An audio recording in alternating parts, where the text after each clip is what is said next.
If it's Thursday, backing off on the border, new questions about the future of a long-sought bipartisan deal as Republicans coalesce around the former president and his political priorities.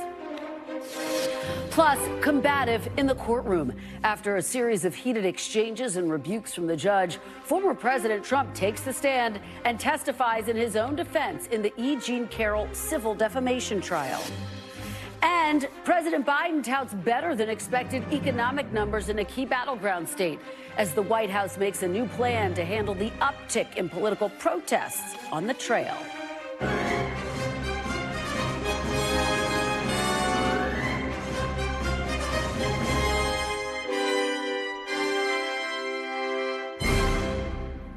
Welcome to Meet the Press Now. I'm Kristen Welker in Washington, where today we are seeing the impact of former President Trump's rapid consolidation of support among Republicans after his historic wins in Iowa and New Hampshire. After months of bipartisan negotiations, there are indications that a deal on the border may be dead because of former President Trump and election year politics. Mr. Trump, who has been pressuring Congress to kill the deal, wants the border to remain a potent issue for the 2024 race. And in a closed-door meeting last night, Senate Republican leader Mitch McConnell reportedly acknowledged that reality and said, quote, "We don't want to do anything to undermine Trump."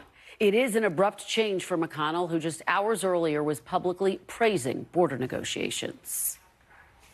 The American people expect us to do something about this problem. And we're working hard on a bipartisan basis to try to come up with a piece of legislation that will actually help begin to solve this crisis at the border. Now, some Senate Republicans have said negotiations are not yet dead, with Senator Tillis denying that McConnell was trying to defer to Trump on the border. The end of those negotiations would also make it highly unlikely that aid to Ukraine and Israel gets through this Congress, despite desperate requests from Ukrainian President Zelensky and appeals from people like Mitch McConnell. Take a listen. Russia is openly mocking the victimlessness of Western support for Ukraine. The world is asking not when or how, but whether the world's greatest superpower will start acting like one, which makes our work on the supplemental national security legislation even more urgent. Now, there is no love lost between Leader McConnell and Mr. Trump, who spent the day in court testifying as part of that defamation lawsuit and who is continuing to claim presidents do have total immunity from prosecution. NBC's Sahil Kapoor is on Capitol Hill, and NBC's Vaughn Hilliard is following the Trump campaign. Sahil, I have to start with you and this extraordinary reporting about what Leader McConnell has said, that apparently he is backing away from a deal on the border and Ukraine amid concerns it could hurt Trump in 2024. There's now a little bit of confusion about exactly where he stands. Help clarify, where do things stand? What's McConnell's position right now, Sahil? Yeah, there's quite a bit of confusion, Kristen, even among Republican senators who were in the room about what Leader McConnell was saying. Some of them saw that he was potentially opening the door to back away from that immigration deal, essentially walk away from the whole package. McConnell, in a separate meeting today, tried to clarify that he was not withdrawing his support for the negotiations, that he still supports Ukraine aid attached to a border security and immigration deal. That's according to Senator Mitt Romney, who I talked to as he walked out of that meeting. But there were some senators, like Senator Ron Johnson, who's a McConnell critic, said he was puzzled by his comments that they were talking about funding for Ukraine, and then McConnell brought up the border. In Ron Johnson's view, McConnell was making a lame excuse, that's a direct quote, for the fact that these negotiations have not gone quite so well. J.D. Vance, the senator from Ohio, said he took McConnell to be acknowledging the political difficulty, simply accepting, talking about the reality of the election year. Senator James Lankford, as well, the chief Republican negotiator. Let's put up on the screen what he said to reporters earlier today. I said, quote, what McConnell said, he was laying out the political realities of where things are and kind of the elephant in the room conversation to say, everyone knows this. Let me just say this out loud. We're in the middle of presidential primary season. So that's just the shift that has occurred. And he's just acknowledging that as a reality, unquote. Kristen, the text is still not out yet, but McConnell and Senate Majority Leader Chuck Schumer say they still want to try to get this done. Boy, Sahil, it sure does complicate things. Even having a day of trying to work through exactly what McConnell was saying, clearly there is this acknowledgement that the politics have shifted. It comes on the heels of those big wins by Trump in Iowa and New Hampshire. But I just want to take a step back for a moment, because McConnell, Republicans in the House, one of their main goals is to try to preserve a Republican majority, certainly in the House, to try to win a Republican majority in the Senate. And in talking to some of my sources, there's concern about not getting anything done, particularly in the wake of all of the drama over the speakership. How is that impacting these talks, Sahil? Well, two very different situations on that front, Kristen. Yes, in the House, the Republican majority has gotten very little done. It's been a wildly unproductive Congress in terms of legislation that's actually passed and become law that they can go home to constituents and brag about. Some House Republicans I've talked to say they don't think that matters, that the agenda won't really matter, that as long as, President Trump does well at the top of the ticket, then the others can ride along with him. On the Senate side, it's certainly different. Yes, it would not be out of character for Mitch McConnell necessarily to let some political considerations factor in to whether he supports this deal. But on the other hand, Kristen, McConnell has been such an emphatic supporter of Ukraine aid and continuing U.S. assistance to Ukraine to try to defend itself against Russia. He supports NATO. He's an ardent proponent of the post-World War II order and wants to preserve that. He's also said many times in recent days that on a policy standpoint, he's seen a lot of these immigration negotiations over the last several decades. This is the most conservative deal that he has ever seen and that he thinks Republicans are ever going to get, even if they sweep the election. So there's a real incentive here for McConnell from a legacy standpoint as well to try to get something done. It's such an important point, Sahil, and you have Republicans who live in border states basically saying, let's just take the deal. We need to deal with this crisis at the border. Give us a sense, though, Sahil, because part of the backdrop to this also is you have more and more Republicans consolidating their support publicly now around Donald Trump. McConnell has not done that yet, we should note, but you do have more senators, more members of the House saying we're throwing our support behind Trump.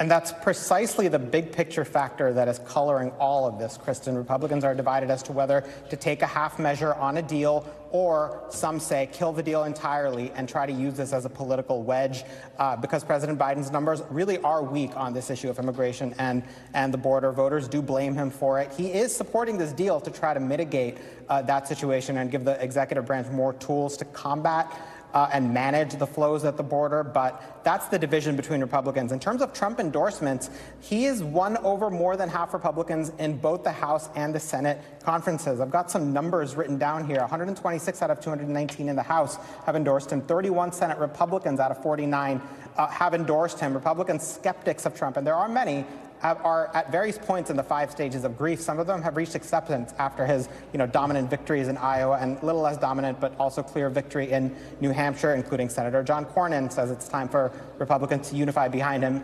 The big difference, Kristen, is in the House, the entire Republican leadership team has endorsed Trump. Speaker Mike Johnson and all of his deputies. In the Senate, Mitch McConnell and his top deputy, John Thune, have still not endorsed Trump. Well, so fascinating to watch those dynamics unfold on the Hill. Vaughn, you have been waiting patiently. Thank you, my friend. Let me turn over to you and get the reaction to all of this from inside Trump world. What are they saying about these reported statements by McConnell and now the attempts to kind of soften what felt like he was pulling back from this deal?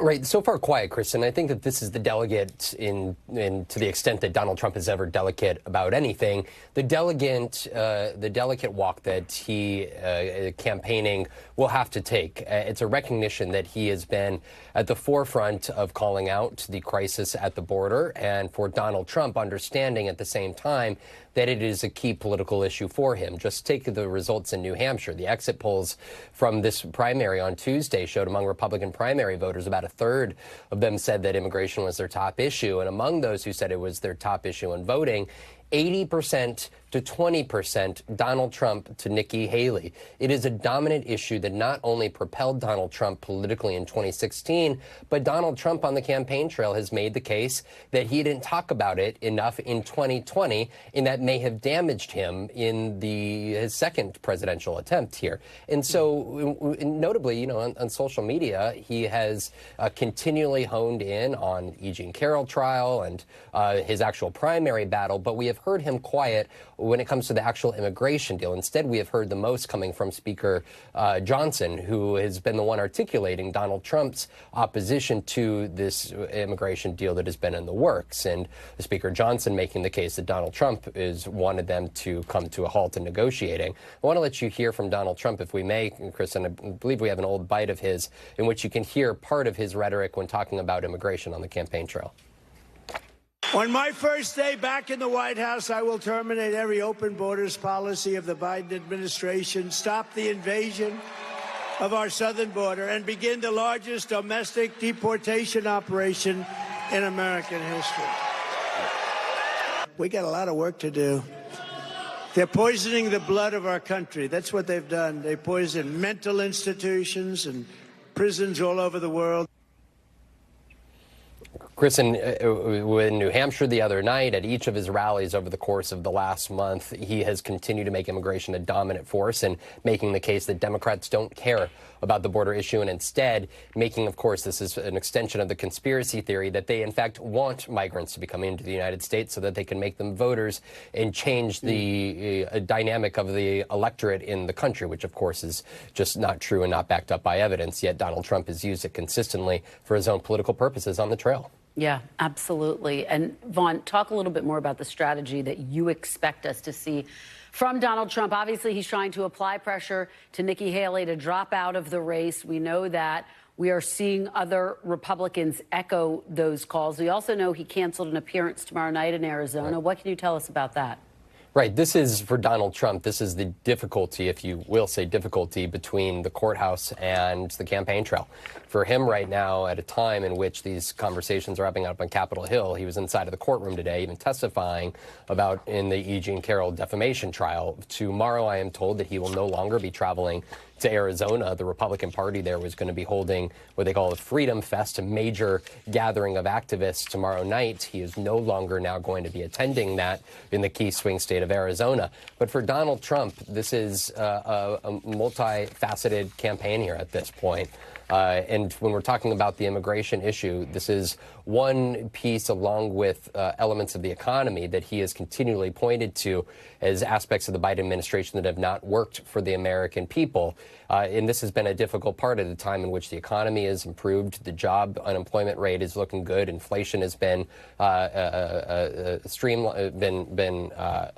been going down. This is a moment here for him on the immigration issue that he doesn't want to let go of. Yeah, absolutely. It's an issue that works for him. And Vaughn, it's really important you bring up the economy. I've spoken to Republicans who say if the economy is showing real signs of improvement in November, that could be a political problem for whoever the Republican nominee ultimately is. Sahil and Vaughn, fantastic reporting as always. Thank you so much. And as we mentioned, former President Trump testified in a Manhattan courtroom today in the defamation case that stemmed from the earlier trial that found him liable for sexually abusing writer E. Jean Carroll. The former president was only on the stand for a few minutes and had a comment stricken from the record, along with an admonishment from the judge, after he called Carroll's allegations false. The trial will reconvene tomorrow for closing arguments. NBC's Yasmin Vesuvian is outside the courthouse in Manhattan. She has been covering all of the twists and turns. Yasmin, it is so great to have you. Thank you for being here. So what did we hear from Trump today? His appearance was short, but he had some fiery comments, right? 3 minutes short, Kristen, 3 minutes, 2:16. He took the stand, was sworn in 2:19, and he was done. There was a lot of back and forth in the lead up to his testimony, because part of what was going on there was kind of setting the parameters for what the former president could and could not say, and the questions that were going to be asked by former president's attorneys, Alina Habba, and laying out those parameters by Judge Kaplan. And part of that was saying, listen, he can't get on the stand and say, well, I didn't sexually assault her, because that's already been found, right? He's already been found liable. You can't get on the stand and say, this is a hoax, right? I don't know her. she's not my type, and all the things and the ways in which he's defamed repeatedly E. Jean Carroll, because he's already been found liable for those things in the previous trial. Instead, he took the stand for 3 minutes. He was asked 2 or 3 separate questions by Alina Habban. Let me just read for you kind of the verbatim that we were getting from inside the courtroom by our producer on the ground there. Alina Habban saying, you viewed your deposition. Yes, I did. You stand by it? 100%. Yes. Do you deny the allegations to defend yourself? Yes, I consider it a false accusation. That was stricken by the judge. Did you ever instruct anyone to hurt Miss Carroll? No, I just wanted to defend myself, my family, and frankly, the presidency. All struck, by the way, as well. And that concluded. And then there was a very brief cross by Robert Kaplan, E. Jean Carroll's attorney, that was also subsequently about 90 seconds or so, Kristen. I think 2 things to consider here. First and foremost was what the jury heard from the deposition that was presented by E. Jean Carroll's attorneys. I think one of the big standout moments in that deposition was, of course, what we have played repeatedly over and over, which was the moment in which Donald Trump was shown a picture of E. Jean Carroll, and he identified her as his second wife, Marla Maples. He said, I didn't know, obviously, E. Jean Carroll at the time, and then he identified E. Jean Carroll as Marla Maples in the deposition that was shown. The other part was the former president establishing his wealth, right, the extreme amount of wealth that he has and the details that he knows about his wealth. And then he was subsequently asked if he knew about E. Jean Carroll's book, if he knew about the details that were in the book. They showed then a tweet afterwards that showed he, in fact, commented on the book, even though in the deposition he had said he didn't know about the book, nor had he read the book. The other thing I think to consider when the jury will be going into deliberations likely tomorrow afternoon is the makeup of this jury, right? It's not hugely significant, but the questions that were asked of the jurors, I think, are important, right?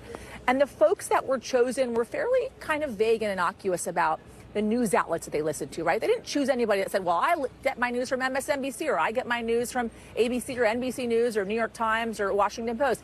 Everybody that they chose to be a part of this jury pool were much more vague about how involved they were in their intake of news, and also who they voted for, which in fact they were asked, Kristen. So when we're talking about timeline, tomorrow they'll reconvene for closing arguments. Likely the jury will go into deliberations after lunch tomorrow, and then we'll wait and see for a decision. We will. It's going to be fascinating to see what they decide. Yasmin, I know you will be there covering all of it. Thank you so much. Really appreciate it. Good to see you. Well, in another legal development tied to the former president, his former White House advisor, Peter Navarro, was sentenced to 4 months in prison today. Navarro was convicted in September on 2 counts of criminal contempt of Congress after refusing to testify and provide documents to the House Select Committee investigating the January 6th attack on the Capitol. Former White House advisor Steve Bannon was also sentenced to 4 months on a similar contempt conviction, but is appealing his conviction and has yet to serve time.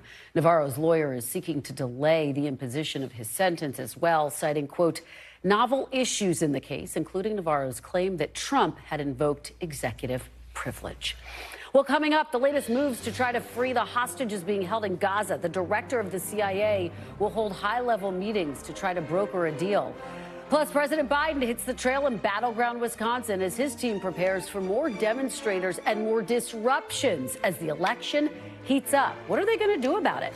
We'll tell you coming up next. You're watching Meet the Press Now. Welcome back. President Biden is in the battleground state of Wisconsin today. As we learned, the U.S. economy grew by 3.3% in the final quarter of last year, beating Wall Street expectations by more than a percentage point.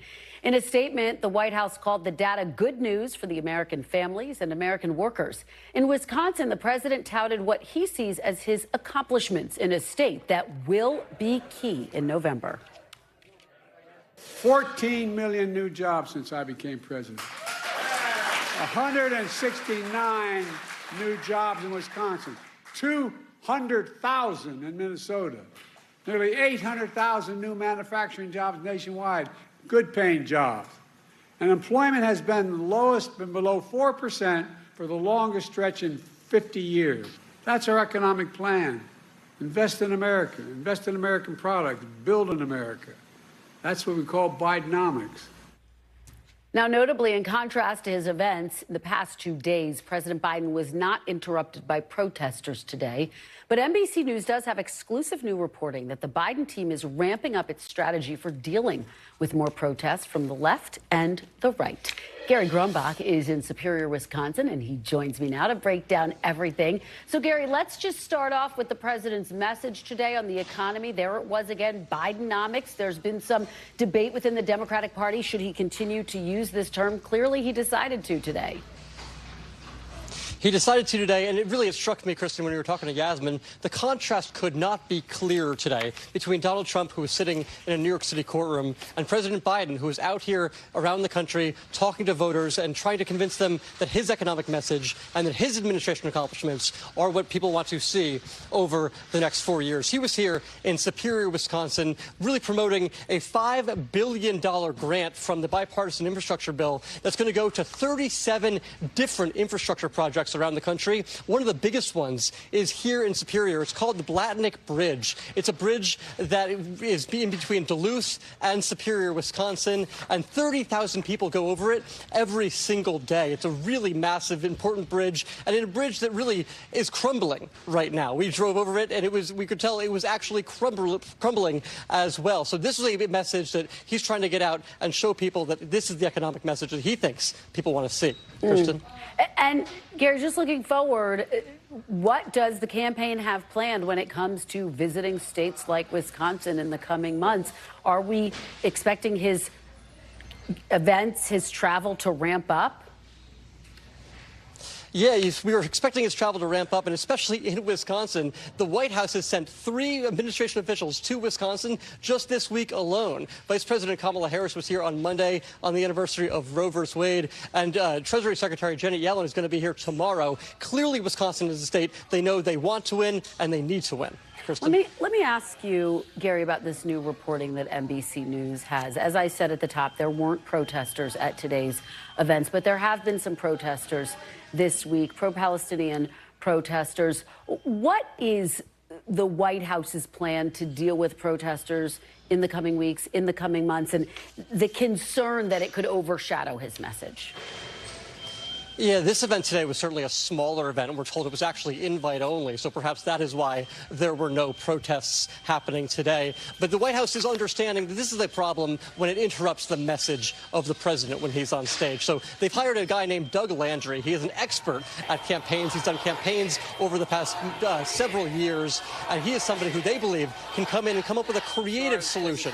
Our Mike Memley and our Monica Alba said he can come up with a creative solution to try to make sure these folks have a voice and their voice is heard, but it's not interrupting the president. Kristen? All right, Gary Grumbach, thank you so much for covering all the angles for us. We really appreciate it. I'm joined now by Congresswoman Debbie Dingell, Democrat from Michigan. Congresswoman, thank you so much for joining us. Really appreciate it. Always good to see you. Kristen, it's good to see you. Let's start by talking about the economy. The president noting the fact that the economy is growing, inflation is down. As you know, though, if you look at the polls, and of course there's no polling on today's numbers, but it shows that the economy is still a potential vulnerability for the president. Do you think the White House, do you think the president is doing enough to overcome this issue? Look, I think it's incumbent upon all of us that we are not doing a good enough job of ourselves giving credit to the president. In my own state, which is a Democratic state with a governor who's one of my best friends, watch too many people take credit for money that came into the state that Joe Biden made sure came here. And I tell this to my colleagues, I tell this to my state legislators, I tell it to my mayors. You need to give credit to where this money came from. And they know it now. Our state legislators aren't going to get reelected if he doesn't do well. So I think we all have to be all in on telling the story of how these investments he's talking about today, how the economy is turning around after he took over this country during the COVID at a terrible time. And it's incumbent on all of us to tell the story. Congresswoman, as you know, one of the key issues, though, is that voters say they look at the numbers and yet they don't necessarily feel it in their pocketbooks. What is your message to those voters who say, I want to feel like I have more money, like I have more economic security, and why, therefore, should I put this president back in office? So I think some of the good things we're seeing, let's be one of the first things you feel. When I first got elected, my staff is telling me I shouldn't do this. People didn't, and I'm going back to doing it. I posted the cost of milk, eggs and Diet Coke, and you know what the price of gasoline is. Well, right now, gasoline prices are going down. People are feeling it less in their pocketbook than they were. So it's going to be people feeling it. I mean, let's be real. You are correct. It's how people feel. But I think what you saw at the end of the fourth quarter is what people are starting to feel. I feel, look, we got a lot of hard work ahead of us. I live in a state that's competitive. But I sense a tad, it depends what the subject is, but on the economy, people are just feeling a little better. Well, let me follow up with you on that very point, because when I talked to you, it was about a month ago, you told me you were very concerned about the president standing in Michigan. You said part of what you're saying now, which is that he needs to talk more about the economy. Are you feeling as concerned or less concerned than when we spoke about a month ago? Look, I'm going to be neurotic until Election Day. This is a competitive state. I mean, everybody's focused now on how competitive it is. Donald Trump is going to spend a lot of time here, and so is the president. So is his team. Michigan is, quite frankly, probably the state or one of the states that will determine what the outcome is of this election. So it's a purple state. Sometimes people want to say, oh, it's a blue state. It's not. And I'm going to take it seriously until the polls close Election Day. Let me ask you about this endorsement. He was endorsed yesterday by the United Auto Workers Union. What do you think the impact of that is going to be on Michigan? And do you wish that endorsement had taken place in Detroit, the headquarters? No, they had their annual CAP conference. It's when they bring the CAP director, the political coordinators in from around the country. They had a couple thousand people there. We have UAW workers from one coast to the other. And it was, I think maybe you're hearing me just say I'm a tad better. I'm going to be neurotic. I spent 4 days with those UAW workers. And I think the president of the UAW laid it out very clearly. This is about facts. And he talked about what Donald Trump had done and said for the auto industry and what President Biden has done and delivered for the auto industry. The contrast is stark.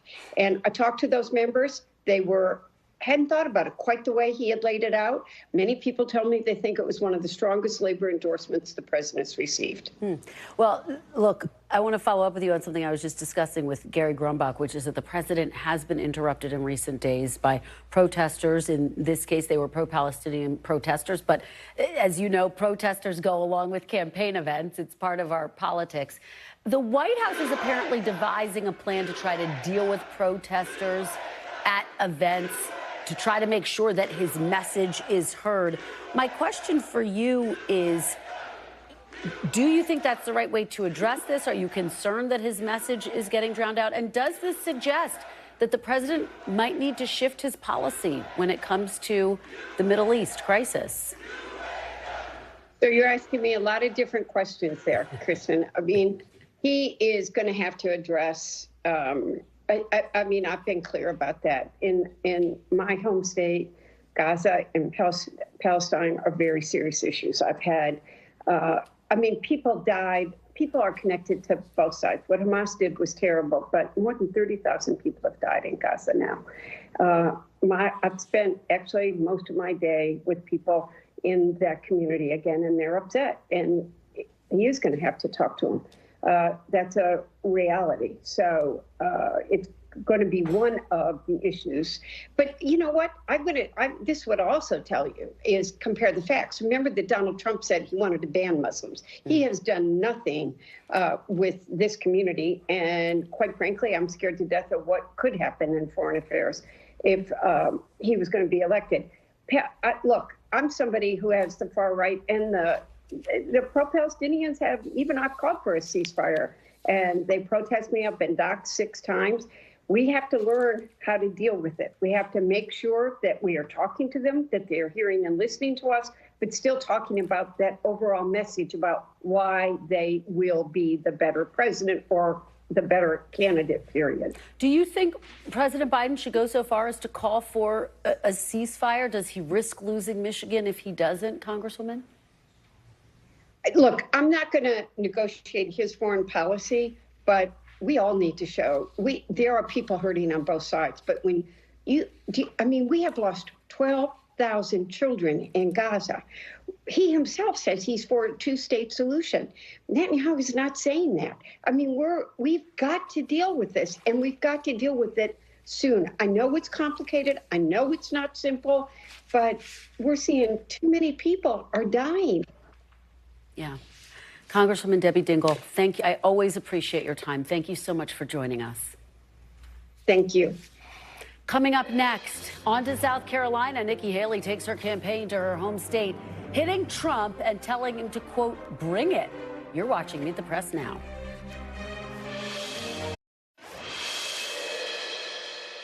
So we got out there and we did our thing and we said what we had to say. And then Donald Trump got out there and just threw a temper tantrum. He pitched a fit. He was insulting. He was doing what he does. But I know that's what he does when he's insecure. I know that's what he does when he is threatened. And he should feel threatened, without a doubt. Welcome back. That was a defiant Nikki Haley taking on Donald Trump in some of her strongest language yet during a rally in her home state of South Carolina, a state she says she will compete in when it holds its primary 30 days from now. I'm joined now by Katon Dawson, former South Carolina Republican Party chair and a Nikki Haley supporter. Thank you so much for joining me. I really appreciate it. What a privilege and pleasure to be with you, Kristen. Thank you. So the primary is in 30 days. What needs to happen over these next 30 days to give you confidence that she can win? Because right now she is trailing Donald Trump by double digits, and most of the elected officials in your state have thrown their support behind Trump. This is uphill. Well, Kristen, let me unpack it a little bit for you. So it's South Carolina. You've been here before. We're going to vote between 575,000 and 750,000 Republicans and center-right voters. Couple of things have happened. It took a long time to get rid of the dirty dozen and come up with just a two-person race. So we've had a two-person race for about 6 days. Nikki has come in second, New Hampshire, with a good showing. She worked hard. She's from Bamberg, South Carolina, lived about 6 years in the governor's mansion. Donald Trump is from Queens, and he lived about 4 years in the White House. So we move all that out the way and understand the people that are asking us, well, are we going to get out the race? Are we going to withdraw? And the answer is, hell no, we're not going to do that. This is Nikki Haley. She is tough, a strong woman, the first ever woman elected as governor in the state of South Carolina. Not only that, a minority woman. Several things have happened, Kristen. Trump, first of all, in his victory speech, and then went on further to insult everybody, and we're used to that. But what he's not used to is a very strong woman, good politician, coming to her home state where they know her and love her. Donald Trump's got good numbers now, but he starts making mistakes. The best one he just did for us was when he said that he was going to go ahead and track everybody's money who's given to Nikki Haley, as if he was going to turn into exactly what he's been complaining about, is the government, if he's in charge of it, tracking who's giving her money. Yeah. Second of all, you got the best endorsement Nikki Haley could have ever had was yesterday, was Joe Biden said it's now a two-person race, him and Donald Trump, because Joe Biden doesn't want any part of that action with Nikki Haley, none. Then on the third one, here comes the RNC. Well, I think maybe she ought to step down and let us unite. That is the stupidest thing I've ever heard. We have got 62 delegates have been picked out of 2,367 left. This is a contest, not a coronation. This is the United States, not Cuba. We are ready to rumble down here. Donald Trump ought to debate Nikki Haley, do it on NBC, do it on prime time. We know he won't. He'll never end up debating Joe Biden because he won't debate Nikki Haley. And he'll continue with his insults and stuff. We're going to continue to talk about what it would look like with a new generation of Republicans in the White House. Well, we will take you up on that. A debate on NBC in prime time. That sounds good to us here. I want to follow up with you. You made a couple of points. On the point of South Carolina, is it fair to say that this is make or break for Nikki Haley? I mean, does she have a path if she can't win South Carolina? Well, Kristen, we've got very generous donors who believe in the change that we need in our government, the change we need in our country, and believe that there's time for a next generation and let our 80-year-old politicians retire or go do something else. So we got a choice here. We got a couple of 80-year-old men who are going to run for presidency, or we're going to have Nikki Haley, who, if you look at the poll numbers, guarantee you that we probably can win the White House and that. But does she have a path after South Carolina? Doesn't she need to win South Carolina in order to keep her donors still on board, in order to convince her supporters to stay with her? If she can't win in South Carolina, her home state, where can she win? What's her path? You could be right. We've got 30 days to do that, Kristen. We do. We've got 30 days to do that, 30 days to tighten it up. It's only been a two-person race for 6 days. Donald Trump seems to think that he's the nominee, and he's not yet, but maybe he gets there. We've got 50 delegates to go allocate in South Carolina. They're allocated proportionally, and then there'll be 102 delegates out of 2,367 to go. So there is a path to victory. It does run through South Carolina. The only person ever to not become the nominee was Newt Gingrich, who won 45 of 46 counties, and then Mitt Romney wiped him out in Florida. But everyone who's ever run here has become the nominee, and we'll see. I think we stand a chance to move the numbers, move the needle. I see Super Tuesday. We'll probably have enough money to buy the 1,000 points of television it takes. So I'll let Governor Haley decide when she wants to get out. But I can tell you there's not a whole lot of quit in her, Kristen. Just like you, she's pretty tough. Oh, well, that's nice of you. I appreciate your saying that. Let me get your reaction to this, because you raised the RNC. I don't know if you've seen this yet, but NBC News has obtained a draft resolution by the RNC to declare Trump the party's presumptive nominee. Now, of course, this is not official. It doesn't mean he is. But does that type of pressure from the RNC, from other Republicans who are endorsing former President Trump and calling for Nikki Haley to get out of the race, how tough does that make it for her to stay in? Well, let me explain this. I was on the Republican National Committee for 7 years. 7 years. I get what the body does. I get it's supposed to run elections in a full and free. If the RNC thinks they have enough wisdom to go name the nominee and curtail to Trump's wishes, with only 62 delegates out of 2,367 that are left, with only 2 states who've had primaries and 1 a caucus, and they want to go ahead and name the nominee, then let me explain something to you. The RNC has lost its mission. They should quit and go reelect some people that don't want to have a coronation. Donald Trump is not the sitting president, and we do offer that to George W. Bush when I was president. We didn't have a primary. We nominated him by executive committee, but that was his duty, the same way they're about to do that with Joe Biden. And I'm not complaining about that, Kristen. I've been on the Republican National Committee. I was chairman here for 8 years.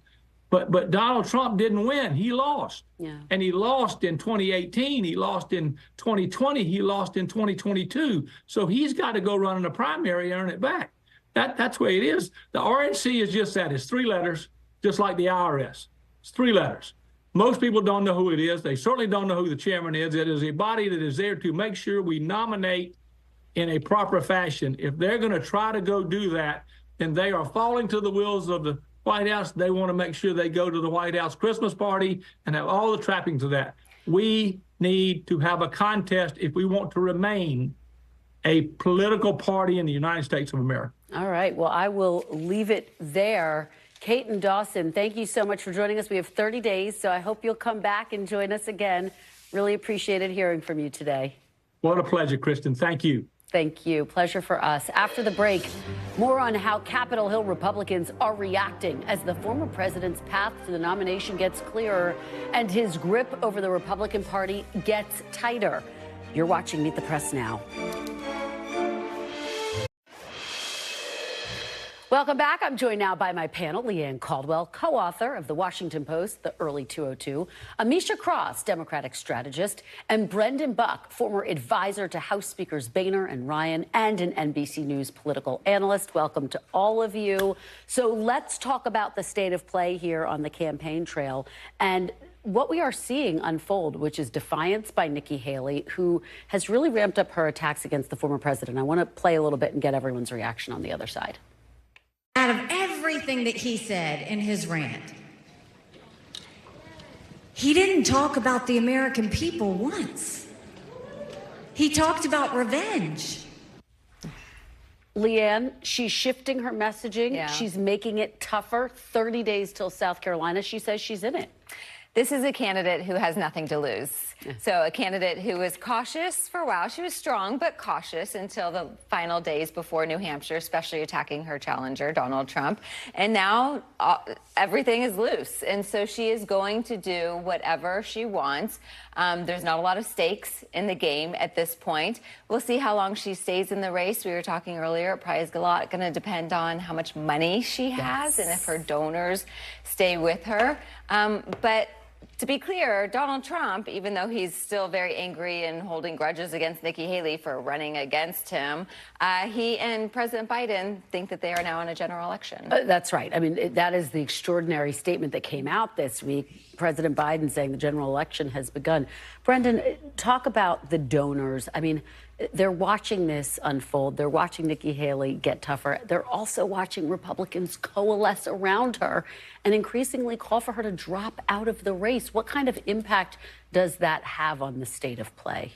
I think it's significant, and it's got to feel, if you're Nikki Haley, like the walls are closing in on you a little bit. Donors, your friends, people who allies of yours, Tim Scott, endorsing Donald Trump right before. I mean, it's got to feel like there's really nowhere to go. Now, it will come down to money ultimately at some point, and she's going to have to make a credible case that there is a path here. Now, we haven't seen any fresh polling in South Carolina, I don't think, since New Hampshire, so we're going to start seeing some numbers.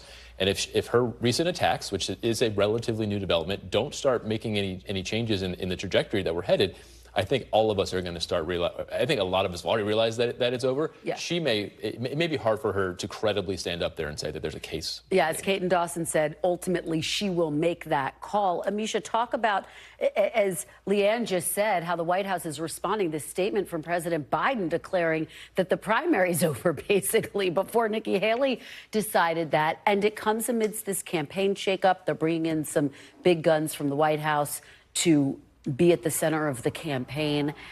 Do you think this is an effective and necessary move by President Biden, who in some polls is trailing former President Trump? Absolutely. And we've known from the beginning that President Biden honestly wanted to run against President Trump again. We know that.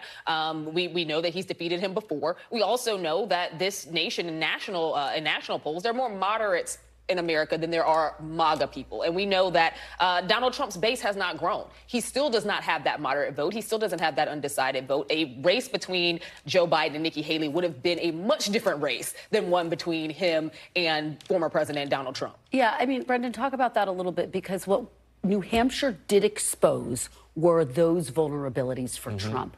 The fact that he does not have strong support when it comes to independents. He does not have strong support when it comes to moderates. Yeah, I think the other side of that, though, is Joe Biden has trouble with independents as well, and that's ultimately what this election is going to come down to. Yes, Nikki Haley showed that Donald Trump is, those educated suburban voters that we've talked about for years and years and years now are still going to be very relevant. The problem that Joe Biden has is he's had a lot of slippage there, too. And in places that used to be strongholds or had become recently strongholds for Democrats are slipping back to Republicans. I'm from Georgia. The suburbs around Atlanta have been very unkind to Donald Trump. And now all of a sudden you're seeing Georgia tending towards Trump. That is significant. I mean, we watch what happens in the suburbs so closely to give us an indication about where those critical voters are leaning. Leanne, let's talk about how all of this is impacting what's happening on Capitol Hill, because it looked like negotiators were getting close to a deal that would deal with the border as well as aid to Ukraine and Israel. Then in a private meeting, reports that Leader McConnell said they don't necessarily want to strike a deal that would undermine Trump and his reelection prospects. He's trying to walk that back a little bit today, but where do things stand? Yeah, so the past 24 hours was a lot of chaos on Capitol Hill. My reporting from that is that it was a one-sided version that was sent out last night and reported last night, but that McConnell was laying out the paths that Republicans have. Donald Trump obviously doesn't want this. He wants to run on the border, McConnell acknowledges. This is his key issue. He thinks that this is his winning path to the presidency. And McConnell acknowledged that he will be the nominee and doesn't want to undercut him. On the other hand, McConnell is also making the case that will never be a time at this moment where that Republicans will benefit from these negotiations on the border, because every other border negotiations have involved the DREAM Act that Democrats demand, or legalization for immigrants who are in the country, undocumented immigrants who are in the country. And so things are kind of back on track now. But the question is how many Senate Republicans, and when it gets to the House Republicans, would defy Donald Trump? Right. And that's the ultimate question here, given the semantics of what's happening in Congress. And Trump is looming large in these negotiations in a very important political issue. He is looming so large over these negotiations. And Amisha, pick up on that point, because I've talked to Republicans and Democrats who say for President Biden, this would be a pretty big political gift. If he could campaign and say, I did something big on the border. And by the way, it allows Republicans to say that they accomplished something after the chaos swirling, ousting former House Speaker Kevin McCarthy. No, absolutely. But Republicans see this in two ways. They see Democrats running on abortion rights, and they see themselves running on immigration. And because this is no longer just a border crisis. I'm from Chicago. Chicago has a lot of undocumented immigrants, many of whom are coming on a daily basis. This has become something that is also a tenuous issue for Democratic voters, particularly in those cities that we've seen places like Texas and Florida send migrants to. So I think that Biden has to thread a very thin line here, where immigration might not have been a top issue across the country a few months ago. It now certainly is, especially for many cities that have consistently voted Democrat. Yeah, Brendan, you have been there when these types of negotiations are unfolding. What do you make of the state of play right now? Yeah, I mean, I think Leanne talked about a lot of the important dynamics. Another one is that a lot of these senators are probably looking at this bill, whatever it comes out to be, and realize it's going nowhere in the House. Yeah. And so do you want to vote for something that you know is not going to become law? That makes it an even tougher vote. Now, theoretically, could they negotiate at that point? But then it becomes really tenuous. I don't see how that becomes law. I've had a really hard time getting invested in the idea that this was ever going to happen. Immigration is the single hardest thing we ever do. And now you enter Donald Trump into this was always going to be what it comes down to. Donald Trump was never going to be for this. Yeah. And when Donald Trump is against an immigration issue, it's just never going to pass Congress. All right. Great conversation, you guys. Thank you so much, Leanne, Amisha, and Brendan. Coming up next, new developments in the effort to free the remaining hostages being held in Gaza. We'll explain. Stay with us. You're watching Meet the Press Now. Welcome back. There are new developments today in the push to free hostages held by Hamas. CIA Director Bill Burns is headed to Europe this weekend in hopes of brokering a new deal to secure the release of the more than 100 hostages still in Gaza. Joining me now is Raf Sanchez in Tel Aviv. So, Raf, let's talk about Bill Burns' trip. How big of a challenge is he facing as he tries to broker a deal here? It's a big challenge, Kristen. The two sides remain very far apart. The last ceasefire deal collapsed on the 1st of December, and in the nearly 2 months since then, the major sticking point for a new deal has been whether a ceasefire would be temporary or permanent. Hamas says no new deal until there is a permanent ceasefire, until there is an end to the war. Israel says the war will only end when Hamas is destroyed. And Bill Burns, when he is meeting his Israeli counterpart, the head of the Mossad spy agency, when he's meeting the emir of Qatar, who has been the main mediator throughout this process in Europe this weekend, is going to be looking for a way to try to bridge those gaps, to see if there is some way the two sides can meet in the middle and we can get some sort of a deal that would lead to the release of all of the Israeli hostages in exchange for a ceasefire that would allow more humanitarian aid into those civilians in Gaza. And, Raf, there's just so much pressure on Prime Minister Netanyahu right now to protect more civilian lives, to halt the fighting, and yet he has been defiant. Talk about the pressure that is on him and whether you think this might be a moment where he tries to find a way to step back. Yeah, defiance is the right word, Kristen. You have seen the United States consistently saying Israel needs to scale down its military operations. It needs to allow more aid in. And he says, no, the war will continue until there is what he calls total victory. It is not clear what that looks like. And then here at home, he is under major, major pressure from the families of the remaining 136 or so hostages to make a deal to bring their loved ones home. They say every day time is running out. So a lot of pressure there. Kristen. Must be excruciating for those families. Our thoughts are with them. Ralph Sanchez, thank you. I am back tomorrow with more Meet the Press Now. The news continues with Tom Costello in for Hallie Jackson right now. Thanks for watching. Stay updated about breaking news and top stories on the NBC News app or follow us on social media.